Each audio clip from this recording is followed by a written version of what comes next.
ರಸ್ಪೂರಿ ಮಾವು ಇದರಲ್ಲೇನಿದೆ ವಿಶೇಷ ತಿಂದಿದ್ದೀನಿ ಅಂತೀರಾ? ಬ್ರಿಟಿಷರು ಆ ಕಾಲದಲ್ಲಿ ನಾವು ಮಾವು ಹಿಂಡಿ ತಿನ್ನುವುದನ್ನು ನೋಡಿ ಬಾತ್ರೂಮ್ ಫ್ರೂಟ್ ಅಂತ ಕರೆದ್ರು. ಸ್ನೇಹಿತರೆ, ಅವರು ಇಷ್ಟಪಟ್ಟ ಆಲ್ಫಾನ್ಸೋ ಆಪೂಸ್ ಅನ್ನು ಕಿಂಗ್ ಆಫ್ ಮ್ಯಾಂಗೋ ಅಂತ ಕರೆದ್ರೆ, ನಮ್ಮ ರಸ್ಪೂರಿಯನ್ನು ಕ್ವೀನ್ ಆಫ್ ಮ್ಯಾಂಗೋ ಅಂತ ಕರೀತಾರೆ.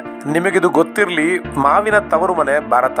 50% ಗಿಂತಲೂ ಹೆಚ್ಚು ಮಾವನ್ನು ಭಾರತ ರಫ್ತು ಮಾಡುತ್ತಿದೆ. ಅದರಲ್ಲೂ ಹೆಚ್ಚು ಮಾವಿನ ವಿಶಿಷ್ಟ ತಳಿಗಳು ಇರುವುದು ನಮ್ಮ ದಕ್ಷಿಣ ಭಾರತದಲ್ಲಿ.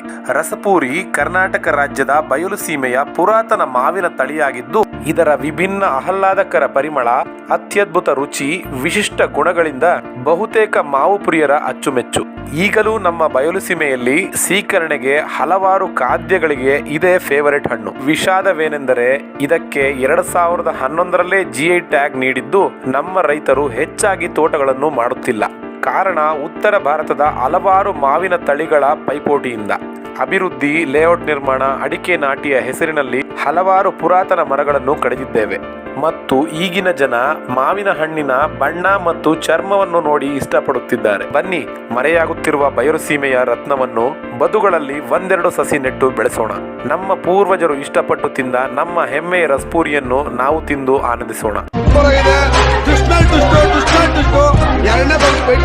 ಸ್ನೇಹಿತರೆ, ವಿಡಿಯೋ ಇಷ್ಟ ಆಗಿದ್ರೆ ಶೇರ್ ಮಾಡಿ, ಲೈಕ್ ಮಾಡಿ. ಇನ್ನಷ್ಟು ಪ್ರಕೃತಿ, ರೈತರಿಗೆ ಸಂಬಂಧಪಟ್ಟ ಮಾಹಿತಿಗಾಗಿ ಫಾಲೋ ಮತ್ತೆ ಸಬ್ಸ್ಕ್ರೈಬ್ ಮಾಡಿ. ಧನ್ಯವಾದಗಳು.